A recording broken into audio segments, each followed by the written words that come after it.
जय हिंद दोस्तों।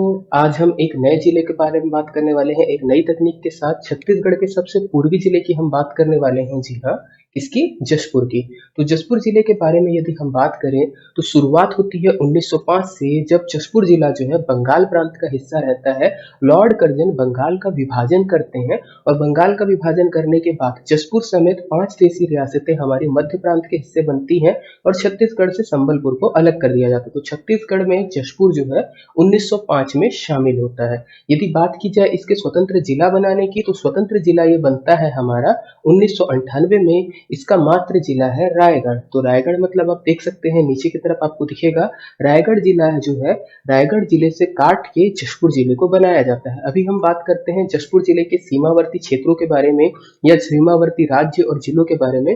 तो जशपुर जिले से दो राज्यों की सीमा लगती है, आप देख सकते हैं। एक होगा हमारा झारखंड जिला, झारखंड राज्य, और दूसरा हमारे पास होने वाला है उड़ीसा राज्य। तो दो राज्य होते हैं, पहला है झारखंड और दूसरा है उड़ीसा। ऐसे ही अगर जिले की बात करी जाए तो ऊपर हमारा या उत्तर की दिशा में, क्योंकि हम जब भी मैप बनाते हैं उत्तर दिशा रहती है, तो ऊपर हमको मिलेगा बलरामपुर, पश्चिम की तरफ हमें मिलेगा सरगुजा, और नीचे की तरफ हमें मिलेगा, या दक्षिण की तरफ हम बोल सकते हैं, मिलेगा रायगढ़।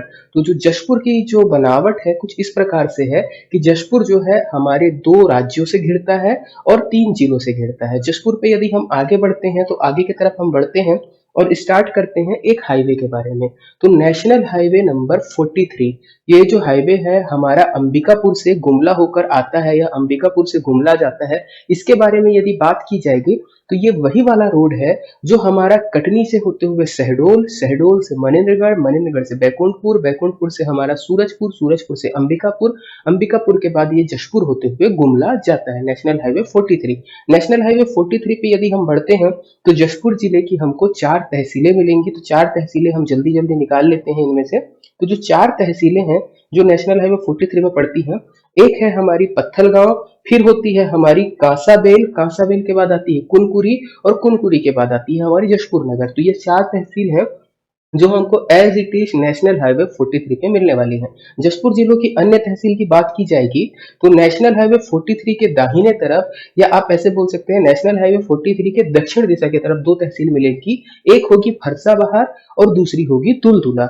ऐसे ही यदि ऊपर की तरफ बात की जाए या उत्तर की तरफ, तो 3 तहसीलें हमको मिलेंगी, सन्ना, बागीचा और मनोरा। तो जब भी आप कोई भी जिले के बारे में पढ़ रहे हैं तो उन जिलों में सबसे पहले हमारा काम क्या होता है, उनकी तहसीलों को हम पकड़े। तो पत्थलगांव, कांसाबेल, कुनकुरी, जसपुर नगर, फरसाबहार, दुलदुला, सन्ना, बगीचा और मनोरा, ये 9 तहसीलों से हमारा बनता है जशपुर, या जशपुर जिले के अंदर ये 9 तहसीलें जो है शामिल हैं। और सड़क मार्ग की यदि हम बात करेंगे तो जशपुर नगर से डुबरी, झारखंड, डुबरी एक नेशनल हाईवे जाता है, नेशनल हाईवे 143B। अब इसके बारे में क्या खास बात है, तो ये जो नेशनल हाईवे है जशपुर नगर से डुबरी जाने वाला, ये छत्तीसगढ़ का दूसरे नंबर का सबसे छोटा नेशनल हाईवे है। पहला वाला दंतेवाड़ा जिला पे है, ये दूसरे नंबर का है जो सबसे छोटा नेशनल हाईवे है। इस रखिएगा, छत्तीसगढ़ राज्य के अंतर्गत जो दूसरा सबसे छोटा हाईवे है वो कहाँ जाता है, जशपुर नगर से डुबरी जाता है, झारखंड जाता है। छत्तीसगढ़ में इसकी लंबाई है मात्र 15 किलोमीटर। 40 बोल रहा था मैं, 15 किलोमीटर, याद रखिएगा। चलिए आगे बढ़ते हैं हम और देखते हैं हमारे पास क्या क्या चीजें आती हैं इसके अंतर्गत। तो पत्थलगांव से एक स्टेट हाईवे है जो नीचे की तरफ जाता है, दक्षिण तरफ रायगढ़ में। स्टेट हाईवे 1 है जो पत्थलगांव से जाता है, और 2 सामान्य सड़कें आती हैं जिसको आप जिला रोड कह सकते हैं, सामान्य रोड कह सकते हैं। एक निकलेगी अंबिकापुर से बागीचा होते हुए, रायकेला होते हुए जशपुर नगर को जोड़ने के लिए, और दूसरी है जशपुर नगर से मनोरा होते हुए बलरामपुर की तरफ जो रोड जाती है। तो ये 2 सड़कें अन्य हैं जो जोड़ती हैं। यहाँ ध्यान देने वाली बात क्या है, जशपुर नगर में या जशपुर जिले में कोई भी रेलवे मार्ग अभी तक बना नहीं है। यदि आपको यहाँ पर पहुंचना है तो जशपुर अगर आपको जाना है या जशपुर जिले में जाना है तो एक मार्ग इकलौता क्या रहेगा हमारे पास, सड़क मार्ग रहेगा, जिसके साथ हम जा सकते हैं, जिससे हम जा सकते हैं जशपुर पे। अब बात करते हैं बगीचा तहसील के अंतर्गत और क्या हमारे प्राकृतिक क्षेत्र हैं। तो बगीचा तहसील के अंतर्गत सबसे पहला पड़ेगा पंडरा पाठ। जशपुर जिले में अगर हम प्राकृतिक क्षेत्र को देखें तो सबसे पहले पड़ेगा पंडरा पाठ। पंडरा पाठ के बाद पड़ेगा खुर्जा की पहाड़ी। तो खुर्जा की पहाड़ी से एक विशेष चीज आती है, खुर्जा की पहाड़ी से एक नदी का उद्गम होता है। इस नदी को यदि हम देखें तो इस नदी का नाम होता है ईब नदी। ईब नदी के बारे में हमको अभी बात करना है। तो ईब नदी को अगर हम पकड़ते हैं तो ईब नदी में ध्यान रखेंगे हम लोग क्या, ये नदी जो है हमारी महानदी बेसिन का हिस्सा है या महानदी अफवाह तंत्र का हिस्सा है। ये नदी जो है जशपुर से निकलती है और संबलपुर पे जाकर महानदी से मिलती है। उसके पश्चात ये महानदी में विसर्जित होती है और महानदी जाके अपनी बंगाल की खाड़ी में विसर्जित हो जाती है। लंबाई की बात करें तो कुल लंबाई इसकी है 202 किलोमीटर। छत्तीसगढ़ में ये बहती है 87 किलोमीटर, 87 किलोमीटर छत्तीसगढ़ में बहती है। ईब नदी के बारे में एक विशेष बात ये कही जाती है कि इसकी रेत में सोने के कण मिलते हैं। जी हाँ, ईब नदी की रेत में सोने के कण पाए जाते हैं, गोल्ड पाया जाता है। ईब नदी में ही बेने जलप्रपात है। जशपुर जिला सबसे ज्यादा प्रसिद्ध होता है अपने प्राकृतिक क्षेत्र में तो जलप्रपात के कारण, क्योंकि यहाँ पे अनेक प्रकार के जलप्रपात हैं, बहुत सारे जलप्रपात हैं और साथ ही साथ बहुत ज्यादा गुफाएं हैं यहाँ। तो उनमें से एक जलप्रपात है बेन्ने। तो बेन्ने जलप्रपात कहाँ है? हमारा ईब नदी में है। ऐसे ही एक पर्वत ऊपर की तरफ आपको दिखेगा, खुर्जा पहाड़ के ऊपर की तरफ या उत्तर की तरफ बखोना चोटी कहा जाता है। बखोना चोटी से हमारी निकलती है कन्हार नदी। तो कन्हार नदी के बारे में विशेष बात क्या है? कन्हार नदी जो है जब बलरामपुर में जाती है तो बलरामपुर में वो बलरामपुर और झारखंड या कह सकते हैं हम छत्तीसगढ़ और झारखंड की सीमा बनाते हुए जाती है। ये नदी जो है सोन गंगा अफवाह तंत्र का हिस्सा है। मतलब ये कन्हार नदी जाके सोन नदी में मिलती है और सोन नदी जो जाके है अपना गंगा नदी में मिल जाती है। तो ये सोन गंगा अफवाह तंत्र का हिस्सा है। इसके बाद यदि हम बात करेंगे तो बादलखोल एक अभ्यारण्य है। बादलखोल जो है छत्तीसगढ़ का सबसे छोटा अभ्यारण्य है। 1975 में इसकी स्थापना की जाती है। अब इसके नाम को कैसे याद रख सकते हैं? जब बारिश होती है तो बादल जो है हम ऐसा माना जाता है कि जशपुर तरफ से जब आते हैं तो बादल यहीं खुलते हैं। तो बादल खुल रहे हैं, बारिश करा रहे हैं, इसलिए इसका नाम क्या पड़ गया है? बादलखोल अभ्यारण्य पड़ गया है। छत्तीसगढ़ का सबसे छोटा है, 105 स्क्वायर किलोमीटर में फैला हुआ है, 1975 में बनता है। किस लिए प्रसिद्ध है? कौन से जीव के लिए? तो ये प्रसिद्ध है भालुओं के लिए। जो भी हमारा सरगुजा संभाग है उसमें ज्यादातर आपको नील गाय और भालू ये दो चीज दिखेंगी, तीसरा दिखेगा तेंदुआ। तो ये वाला क्षेत्र जो है भालुओं के लिए प्रसिद्ध हो जाता है। इसके बाद यदि हम बात करते हैं तो एक नदी आपको दिख रही होगी कोने में, ब्राह्मणी नदी, जो झारखंड के क्षेत्र में बहती है। तो ब्राह्मणी नदी से यदि हम देखें यहाँ पर तो एक अफवाह तंत्र हमको मिलेगा। जो एक नदी जाती है जशपुर से, शंख नदी। शंख नदी क्या होती है? ये ब्राह्मणी नदी में जाकर मिलती है।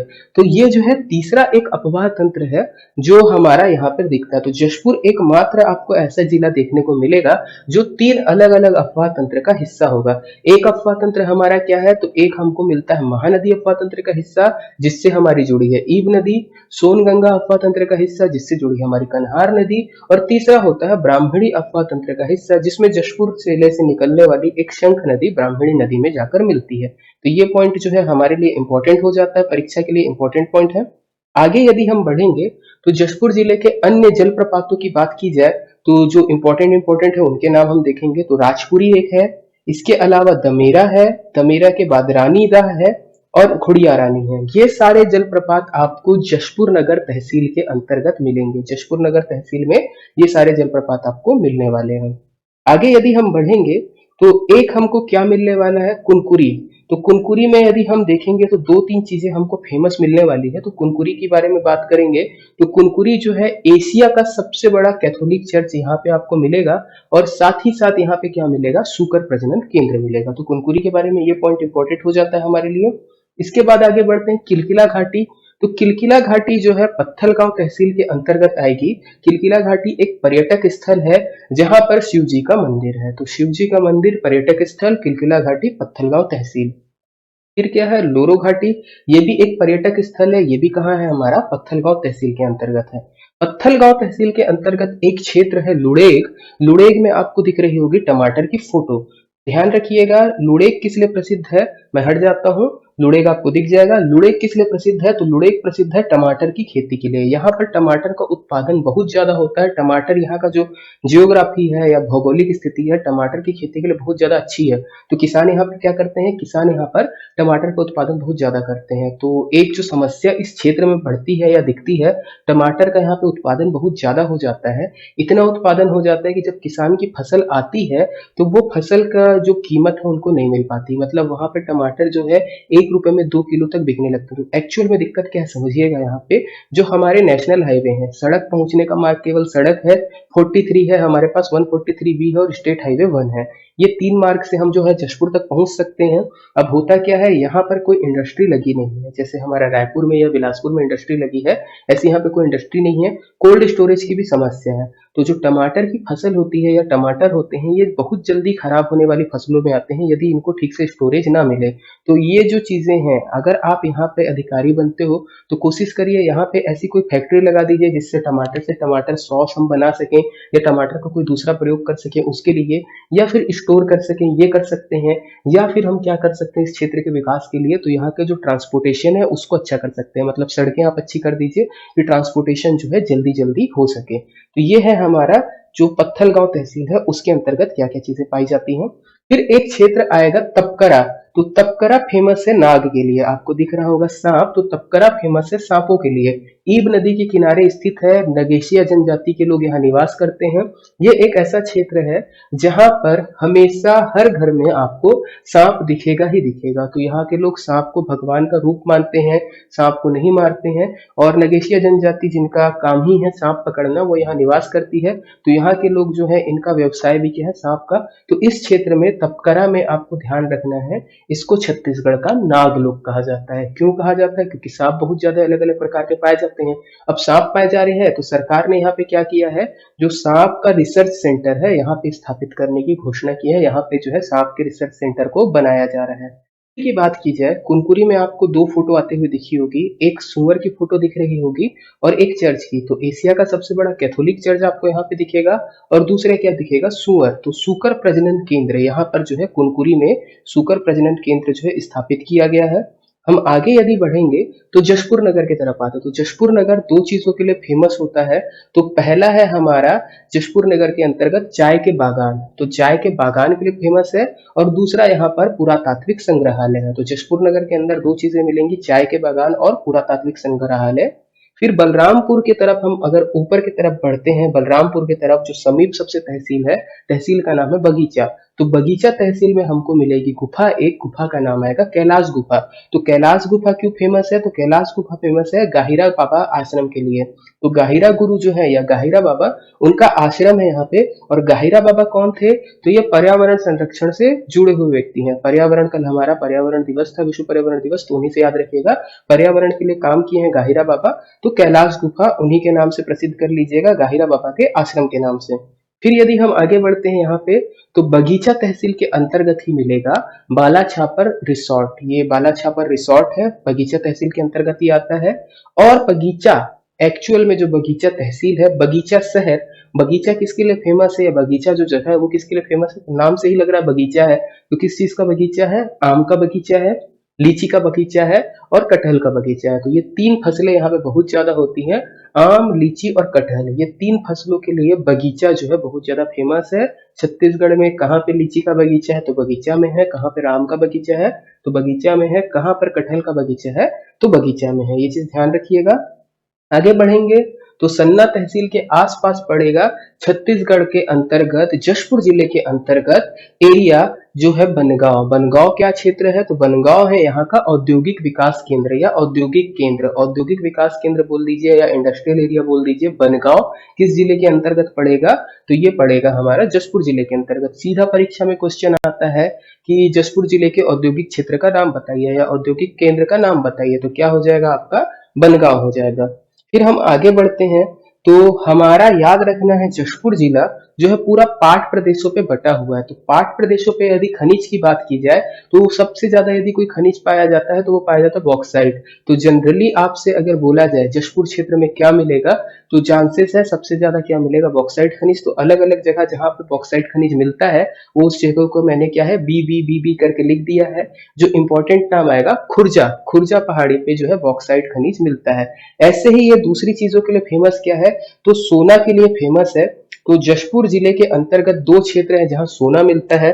तो पहला क्षेत्र है हमारा जो तपकरा और दूसरा क्षेत्र है बरजोड़। तो दोनों जगह आपको दिख रहा होगा, नीचे के साइड में आप देख सकते हैं स्क्रीन के गोल्ड के 2 ठो आपको वो दिखेंगे, क्या बोलते हैं उसको, बिस्किट टाइप के दिखेंगे सोने के, वो बिस्किट बनाए हैं। तो ये हम जो है कुछ एक नई तकनीक के साथ हमारा एक वीडियो बनाने की कोशिश किए हैं जशपुर जिले का। यदि आपको ये तकनीक पसंद आती है तो आप प्लीज इसको शेयर कीजिएगा, लाइक कीजिएगा, नए हैं चैनल पे तो आप चैनल को सब्सक्राइब कीजिएगा, कमेंट करके हमें बताइएगा आपको इस तरीके से ये नई टेक्नोलॉजी के साथ पढ़ना अच्छा लग रहा है या नहीं। अगर सारी चीज़ें सही रहती हैं तो हम आगे भी इसी प्रकार से अलग-अलग वीडियोज़ जो भी हमारी आएँगी कुछ इसी तरीके से लेके आएँगे। तो इतना ही था आज की वीडियो में। जय हिंद।